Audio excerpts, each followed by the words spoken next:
Hello, this video is for those who are engaged in manual testing and want to move into automation, but think it's a very long journey. We need Python and PyCharm. How to install it you can find in the description below this video. And also we need Postman itself, which you use to test API. Let's begin. We go into Postman and use any of your working requests. I will use a standard Postman request. Let's make sure everything works.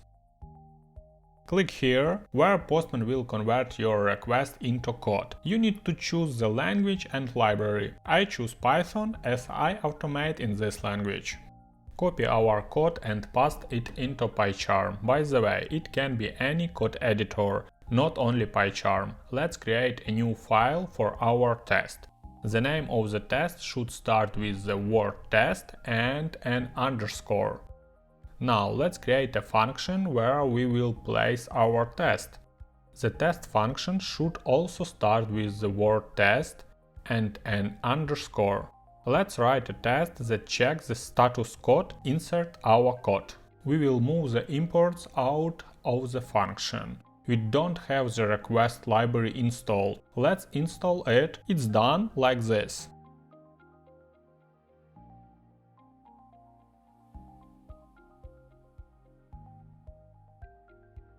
Done. Also let's install PyTest, which will run our test. Done.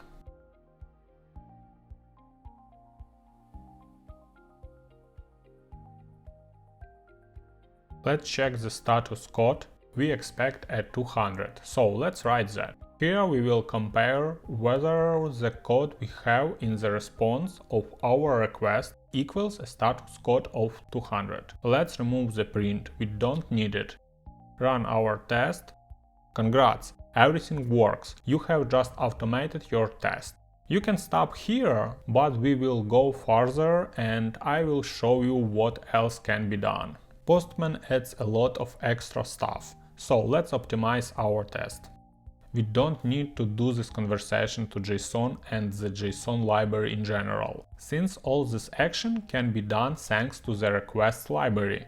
We just need to change data to JSON. We can also omit the headers, as it is standard in this case, so we boldly delete it.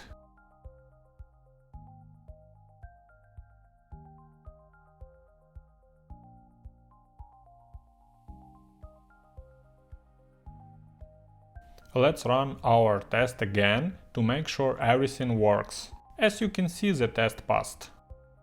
Let's write another test. For this, we will run the debugger to understand what else we can test here. We look at our response, what else is in it. Here we have a key message with a certain value. Let's cover it with a test. Let's copy this value for our test.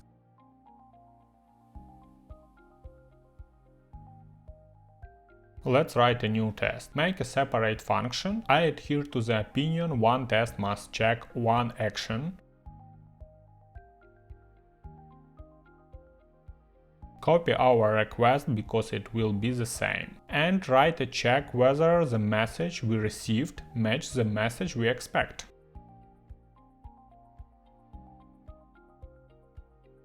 Run again. Now we have two tests.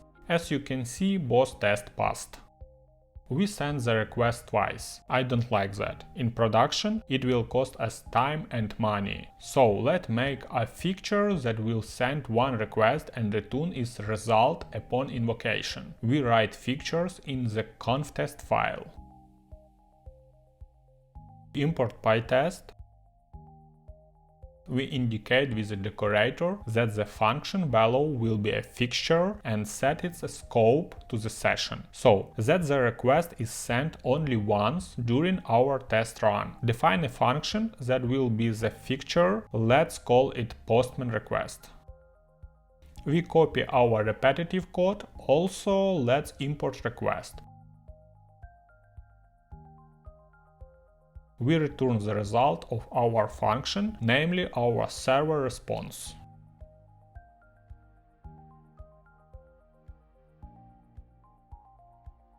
Remove this code.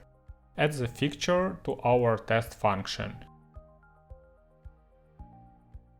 Rewrite the test and do the same with the next test.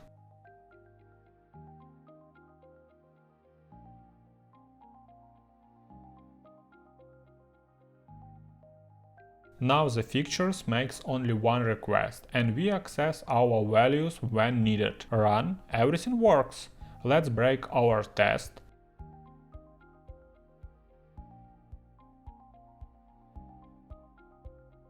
See, that's how an error will look.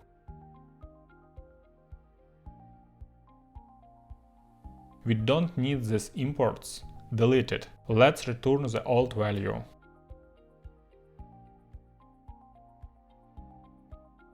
This style more better. Do you agree? I hope I met your expectation and now you understand how close you are to automation.